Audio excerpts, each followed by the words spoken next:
Teka-teki kasus hukum proyek reklamasi terlihat masih jauh dari titik terang. Proyek yang syarat korupsi ini terungkap pasca operasi tangkap tangan kasus suap anggota DPRD DKI Jakarta Muhammad Sanusi. Bersama Sanusi, KPK juga menetapkan Presiden Direktur Agung Podomoro Land, Arisman Wijaya, beserta anak buahnya Trinanda Prihantoro sebagai tersangka. Jika melihat ke belakang, proyek reklamasi ini dimulai pada masa Presiden Soeharto dengan menerbitkan Kepres nomor 52 tahun 1995.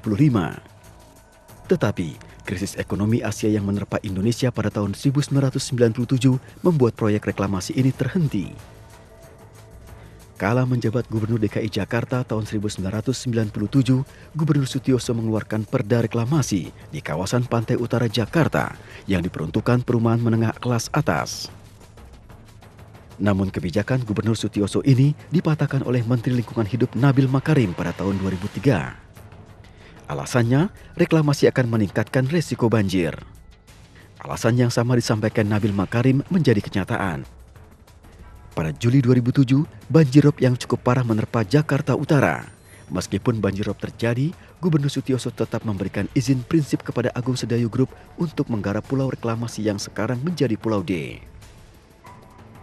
Masa pemerintahan Presiden Susilo Bambang Yudhoyono mengeluarkan Perpres nomor 54 tahun 2008 yang kemudian menjadi sumber perdebatan. Pada Perpres tersebut terdapat dua pasal yang berseberangan. Saling gugat atas putusannya diterbitkan para pejabat ini terus berlanjut hingga masa Joko Widodo Basuki Cahayapurnama sebagai gubernur dan wakil gubernur.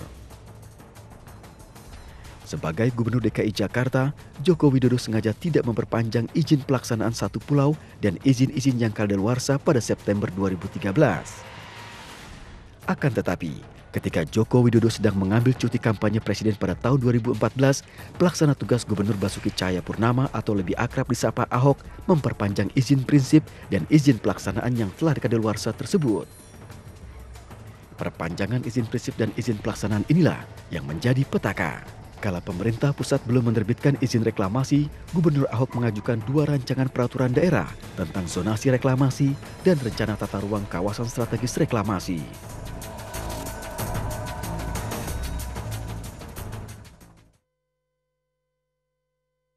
Ya pemirsa, itulah tadi kronologis perjalanan reklamasi atau pembuatan pulau-pulau di Teluk Jakarta yang diperuntukkan bagi kalangan atas. Dan untuk membahasnya, telah hadir 3 orang tamu saya malam hari ini. Di sebelah kanan adalah Guntur Romli, aktivis yang menjadi penggiat Ahokers.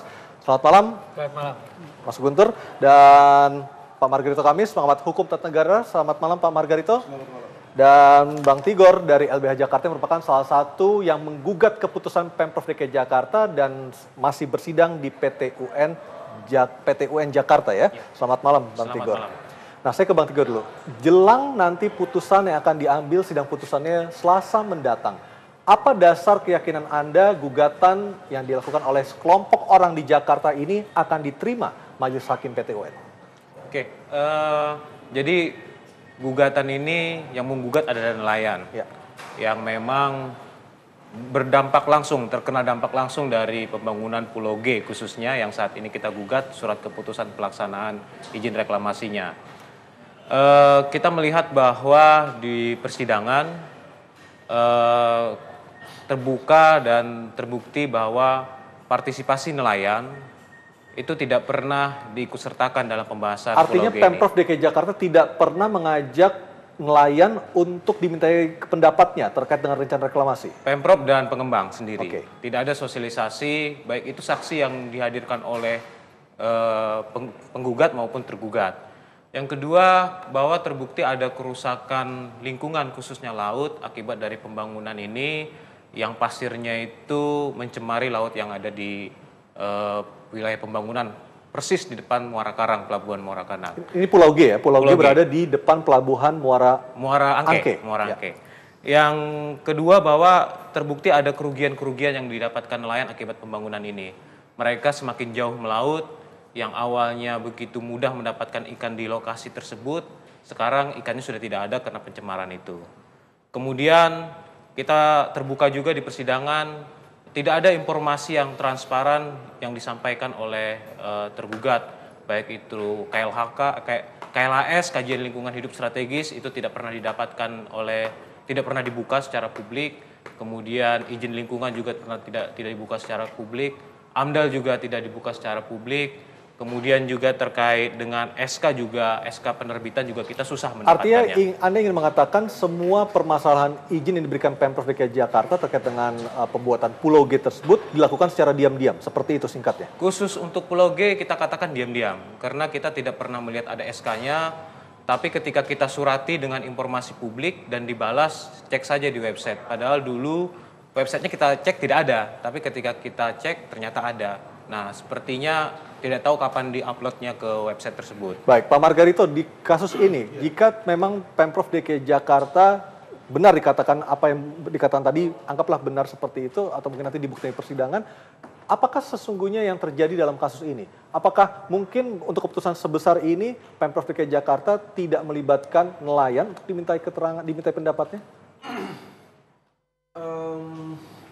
Soalnya bukan pada itu ya, soalnya terletak pada apakah ada keharusan dari peraturan perundangan untuk menyertakan nelayan. Itu satu ya. Yang kedua, tapi dalam khusus mengenai AMDAL, memang absolutely mesti menyertakan masyarakat ya, untuk menilai apakah tindakan hukum dalam bentuk akan memberikan izin reklamasi itu beralasan, berdasar atau tidak. Absolut. Nah, bagaimana risiko hukumnya kalau itu tidak disertakan atau fakta itu tidak ada? Nah, risiko hukumnya adalah ada cacat prosedur. Apa akibat hukumnya dari cacat prosedur itu? Batal. Batal artinya Tindakannya harus batal. dihentikan, Ya, tidak tindakannya sekedar batal. moratorium. Oh, tidak sekedar. Dari mana itu istilah moratorium itu? Memang ada istilah itu dari mana? Diatur dalam peraturan perundangan yang mana? Oh, faktanya memang sekarang dihentikan kok sementara istilahnya.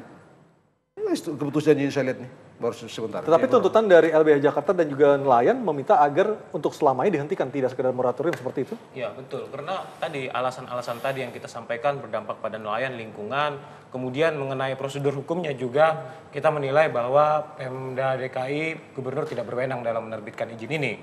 Kemudian juga terkait dengan di dasar keputusan tersendiri, itu tidak dicantumkan berbagai peraturan perundang-undangan yang seharusnya menjadi dasar keputusan.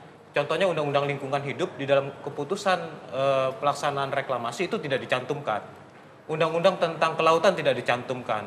Undang-Undang tentang pengelolaan pesisir itu juga tidak dicantumkan. Padahal itu hal yang mutlak ketika kita ingin memanfaatkan pesisir dan laut yang ada di sekitar di seluruh Indonesia itu harus mutlak dicantumkan. Ini ada satu hal yang menarik sekali, kecil sekali tadi di VT itu ya. VT itu tadi izin diterbitkan ketika Pak Presiden, Pak Gubernur pada waktu itu Pak Joko Widodo cuti Pilpres Sampai begitu ya. LT. Nah, pertanyaan hukumnya adalah, apakah seorang yang pelaksana tugas itu adalah gubernur? Dia melaksanakan tugas gubernur, melaksanakan tugas-tugas Apakah secara gubernur. ketatanegaraan Oh, diperbolehkan? penting, karena ini soal dasar. Apakah diperbolehkan? Jangan salah. Kewenangan itu melekat pada jabatan, pada orang, begitu. Nah, apakah Ahok pada waktu itu gubernur? Kalau dia gubernur, kenapa disebut pelaksana PLT. tugas? Ini aja udah disoal. Apakah seorang Dari segi tata negara, dari segi administrasi negara, ini jadi soal. artinya seorang PLT tidak boleh mengambil tindakan nggak strategis bisa. seperti itu? Ya kan kewenangannya di gubernur. Apakah Ahok waktu itu gubernur? PLT. ketika- Itu dia kan. Jadi udahlah. Baik, Mas Guntur, Anda mengikuti persidangan di PT UN Jakarta soal ini? Saya nggak mengikuti ya, mengikuti persidangan gugatan. Namun kalau saya melihat misalnya tadi juga tidak disebut di keterangan tadi itu bahwa sudah ada gugatan dari Menteri Lingkungan Hidup tahun 2003 Pak Nabil Makarim. Nah, itu kan akhirnya kan ada putusan dari MA, ada PK. Nomor 12 PK Tun tahun 2011 yang menangkan soal reklamasi itu. Jadi kalau saya konteks pada Gubernur Ahok, menurut saya dia memang tidak bisa membatalkan secara sepihak proyek ini ya, karena misalnya ada soal Kepres, kemudian juga ada peraturan-peraturan yang sebelumnya, dan ingat bahwa Pak Ahok itu kan memberikan izin untuk pelaksanaan. Izin prinsip soal AMDAL dan sebagainya itu sudah dilakukan sejak zaman Pak Fauzi Bowo. Pak Sutioso dan Pak Fauzi Bowo. Itu sudah ada gitu loh. Jadi dia tidak bisa menghindar soal. Tapi kan soal izin ini. prinsip ini tidak akan berarti jika memang izin lokasi itu tidak diberikan oleh Pak Ahok, Mas Guntur.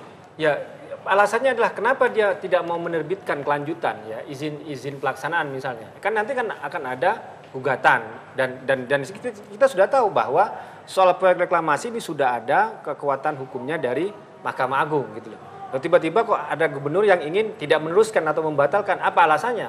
Ya pasti akan ada kerancuan, ada gugatan dan lain sebagainya. Nah, saya kira Pak Ahok ini juga ingin kembali membuat proyek reklamasi ini sesuai dengan tujuan semula. Di situ misalnya kita bicara soal ada tambahan kontribusi dari pengembang untuk kepentingan publik, pembangunan rusun, normalisasi sungai, waduk dan sebagainya untuk soal kontribusi pengembang itu. Ada soal ya dari segi hukum ya kalau itu bicara kayak begitu gitu ya. Apa soalnya? Kalau Anda baca Kepres nomor 52 tahun 595 gitu, mesti ada badan pelaksana. Ini harus dibentuk oleh Pemda DKI. Siapa badan pelaksana itu? Satu. Yang kedua, ini kita bicara Kepres ya, 52 ini. Yang kedua, mesti ada badan pengendali. Siapa badan pengendali itu? Tim pengendali. Yang ketiga, mesti ada tim pengarah. Tim pengarah itu Seknek, Perencanaan, Menteri Perencanaan Nasional, Mendagri, KLH dan seterusnya. Ada nggak 3 organ ini? Atau 3 tim ini? Ada nggak? Dari situ aja gampang kok. Saya mau meluruskan terkait reklamasi yang dimaksudkan dalam Kepres 52 itu. Reklamasi yang dimaksudkan Kepres 52 itu adalah memperlebar pantai. Kalau kita lihat lampiran Kepres tersebut. Bukan membuat pulau. Bukan membuat pulau. Tapi lebih memperluas daerah bibir pantai gitu. Utara Jakarta. Bukan membuat pulau. Nah, reklamasi yang ada sekarang itu adalah membuat pulau, bukan melebarkan pantai. Jadi konteksnya berbeda. Itu ada perubahan itu di Peraturan Presiden tahun 2008 bahwa soal segala hal yang terkait dengan tata ruang untuk reklamasi ya, Kepres nomor 35 tahun 32 atau 95 itu ada perubahan. Misalnya aturan untuk membuat reklamasi pulau itu harus berjarak 300 meter dari pantai. Ya, kemudian disitulah muncul namanya pulau-pulau gitu ya. Jadi memang berbeda reklamasi yang Kepres dengan yang tetapan selanjutnya itu. Nanti kita lanjutkan lagi perdebatan ini dan pemirsa, siapa yang paling kuat bukti-buktinya di hadapan Majelis Hakim PT UN yang akan dimenangkan oleh PT UN atas sidang gugatan kasus reklamasi Teluk Jakarta. Talk to Anyes akan segera kembali sesaat lagi.